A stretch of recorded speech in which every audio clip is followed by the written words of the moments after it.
नमस्कार, मैं अनिल कुमार श्रीवास्तव। आप देख रहे हैं दैनिक जनजागरण न्यूज। आज हमारे स्टूडियो में आए हैं राजेश मिश्रा डॉक्टर साहब, आपका बहुत बहुत स्वागत है हमारे स्टूडियो में। आपको बहुत बहुत नमस्ते, धन्यवाद। राजेश मिश्रा डॉक्टर के विषय में बता दें, आप छात्र राजनीति से रहे हैं, लखनऊ विश्वविद्यालय में पूर्व उपाध्यक्ष, और वर्तमान में आप भारतीय जनता पार्टी में अवध क्षेत्र के मीडिया प्रभारी हैं। इस बीच आप समाज सेवी हृदय से हैं, आप एक अच्छे समाज सेवी हैं। सर, आप हमारी ऑडियंस को आप अपना परिचय स्वयं दें। मैं राजेश मिश्रा डॉक्टर। राजनीति का सफ़र मेरा लखनऊ विश्वविद्यालय छात्र संघ से शुरू हुआ। 95 में मैं लखनऊ यूनिवर्सिटी का जूनियर लाइब्रेरियन रहा, और लखनऊ यूनिवर्सिटी का एक रिकॉर्ड था कि जो लखनऊ यूनिवर्सिटी में जूनियर लाइब्रेरियन के पद पर जीत जाता था वो कभी किसी दूसरे पद पर चुनाव नहीं जीता था, उसकी राजनीति समाप्त हो जाती थी। मैं वो पहला व्यक्ति हूँ आज़ादी के बाद से, जब से चुनाव शुरू हुए, जिसने इस रिकॉर्ड को ब्रेक किया। और मैं लखनऊ यूनिवर्सिटी के जूनियर लाइब्रेरियन के बाद मैं दोबारा लखनऊ यूनिवर्सिटी का वाइस प्रेसिडेंट बना, और उसके बाद फिर मैं पार्टी की मुख्य धारा में आया। सर, छात्र राजनीति से निकलकर आज आप क्षेत्रीय राजनीति में एक बड़ा चेहरा बने हैं। क्या आज भी आपके भीतर वही छात्र नेता जीवित है जो अन्याय पर आवाज उठाता है? बिल्कुल। अगर अन्याय है तो अन्याय के खिलाफ लड़ने के लिए, या किसी के संग कहीं दुर्व्यवहार हो रहा है या किसी के संग अन्याय हो रहा, तो निश्चित तौर पर वो छात्र नेता आज भी मेरे अंदर जीवित है। मैं पुरजोर विरोध करता हूँ गलत बातों का।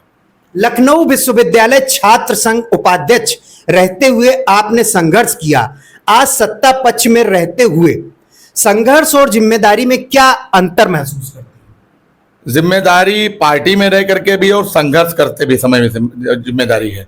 संघर्ष आप जहाँ के लिए कर रहे हैं वहाँ के प्रति भी आपकी जिम्मेदारी बनती है। उस संघर्ष, जब आप संघर्ष करते हैं तो ऐसा नहीं कि खाली लोग आपके संघर्ष को देखते हैं, लोग अपनी समस्याओं को भी आपके बीच में रखते हैं।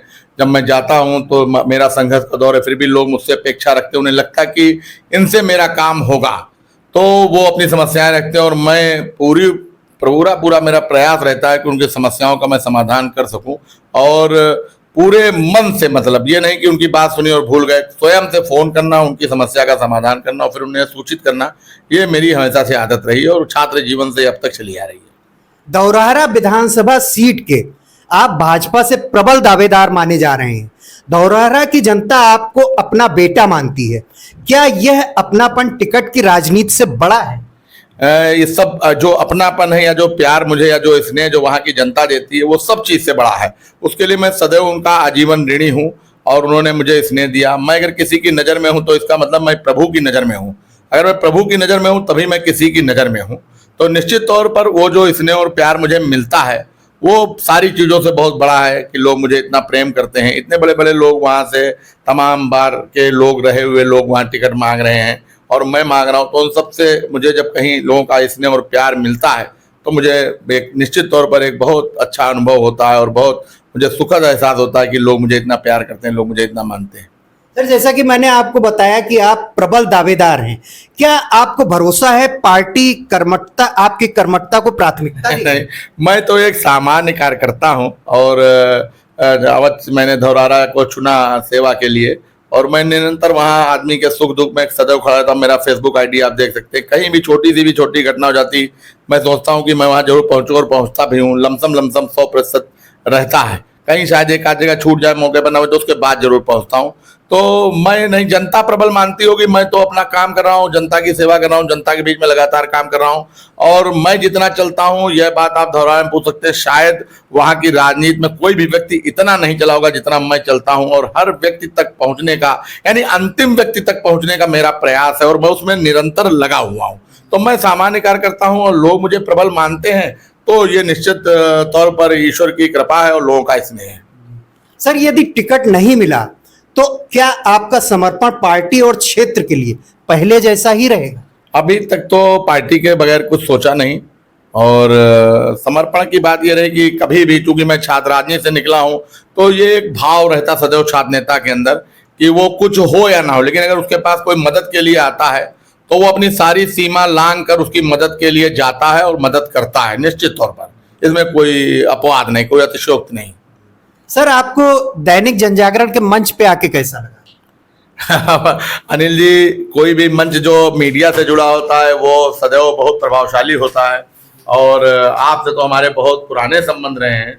और मैं तो आपको बहुत साधुवाद देता हूँ, धन्यवाद देता हूँ कि आपने जितने कम समय में लखीमपुर में लोगों को अपना बनाया है।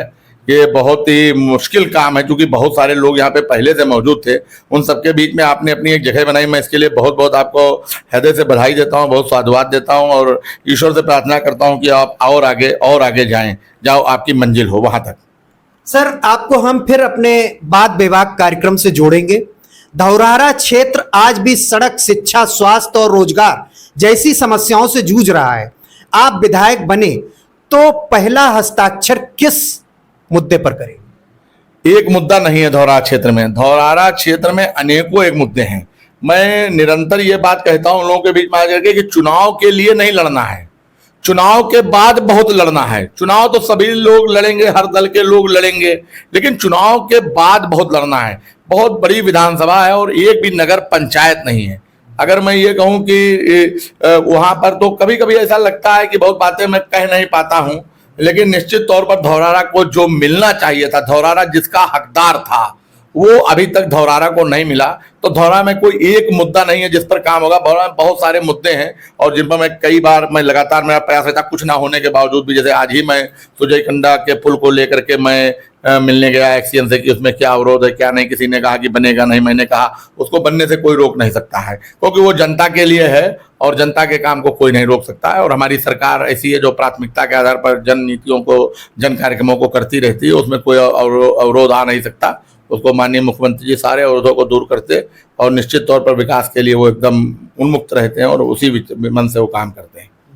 सर, छात्र जीवन में संघर्ष किया, क्या कभी आर्थिक, सामाजिक या राजनीतिक दबाव ने आपको तोड़ने की कोशिश की? नहीं, दबाव में तो मैं किसी के आता ही नहीं। वो कोई कितनी बड़ी भी हस्ती हो, मैं दबाव में किसी के नहीं आता हूँ।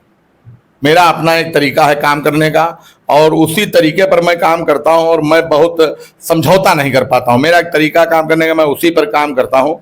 और निश्चित तौर पर अगर मैं जनता के लिए काम कर रहा हूँ, सही, मेरी बात सही है, मेरा एजेंडा सही है, और तो निश्चित तौर पर सफलता मिलती है और लोग साथ देते हैं।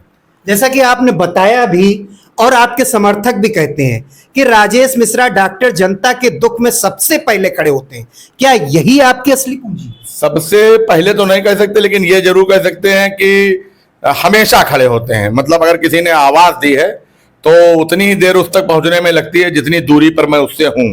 तो पहले बात तो नहीं कह सकता हूं, लेकिन पहुंचता जरूर हूं, इसमें कोई अतिशयोक्ति नहीं है। धौरहरा की माताएं बहनें सुरक्षा, युवा रोजगार और किसान सम्मान चाहते हैं, उसके लिए आपकी ठोस कार्य योजना क्या है? मोदी जी के सरकार में ये सारे काम निरंतर और स्वतः होते रहते हैं। महिलाओं की सुरक्षा में वो प्राथमिकता पर है, किसान भी उनकी प्राथमिकता पे हैं, सभी काम उनकी प्राथमिकता पे हैं। लेकिन निश्चित तौर पर जब मैं प्रतिनिधित्व करूंगा तो उन कामों को 100% तक जनता के बीच ले जाऊं, ये मेरी जिम्मेदारी बनती है। और इसका मैं भरपूर प्रयास करूंगा कि जो योजनाएं सरकार की हैं और जनता के लिए बनी हैं, वो जनता तक 100% पहुंचे और अंतिम पायदान पर खड़े व्यक्ति तक पहुंचे। ये मेरा जो है उद्देश्य है और मैं इसी पर काम करूंगा। हम अगले सवालों की तरफ चलें, उससे पहले आपसे अपील करना चाहेंगे, यूं ही हमें देखते रहने के लिए लाइक सब्सक्राइब जरूर करें, क्योंकि आपका सब्सक्रिप्शन हमारे मनोबल को बढ़ाएगा और हमें आगे बढ़ने के लिए प्रेरित करेगा। भाजपा संगठन में मीडिया प्रभारी रहते हुए आपने पार्टी की आवाज उठाई, अब क्या समय है कि पार्टी आपकी आवाज सुने? पार्टी अपने कार्यकर्ताओं की सदैव आवाज सुनती है और अगर हमने काम किया होगा, पार्टी को लगेगा कि मैं उनकी उम्मीदों पर खरा उतरूंगा और मैंने काम जमीन पर किया है और जनता आवाज देगी कि उन्हें राजेश मिश्रा डॉक्टर चाहिए, तो निश्चित तौर पर मैं समझता हूं कि पार्टी मेरा चयन करेगी। यदि आपको धौरहरा से मौका मिला तो 5 साल बाद जनता आपके बारे में क्या कहे? नेता, सेवक, परिवर्तनकारी चेहरा? नहीं, ना सेवक ना परिवर्तनकारी चेहरा। निश्चित तौर पर वो जिस तरह का मेरा काम करने का अंदाज हो, लोग वो कहानियां सुनाएं कि एक ऐसा नेता हमने बनाया, एक ऐसा विधायक हमने बनाया, मेरी कहानियां लोगों को सुनाई जाएं और जनता खुद कहे कि नहीं, मुझे राजेश मिश्रा डॉक्टर फिर चाहिए। बस यही मेरी इच्छा है और इसी के साथ मैं काम करूंगा वहां पर। राजनीति में कई लोग चुनाव के समय दिखते हैं, जनता पूछती है राजेश मिश्रा हर मौसम में साथ रहेंगे या सिर्फ चुनावी मौसम? अभी तक तो जब से मैं वहाँ टिकट मांगने गया हूँ 22 से पहले, तब से अभी तक तो मैंने धौरहरा को छोड़ा नहीं है। मौसम कोई भी रहा हो, हर मौसम में धौरहरा के संग हूँ और हर मौसम में धौरहरा के साथ रहूँगा और मरते दम तक धौरहरा के साथ रहूँगा और एक नया धौरहरा बनाने का जो संकल्प है उसको निश्चित पूरा करूँगा।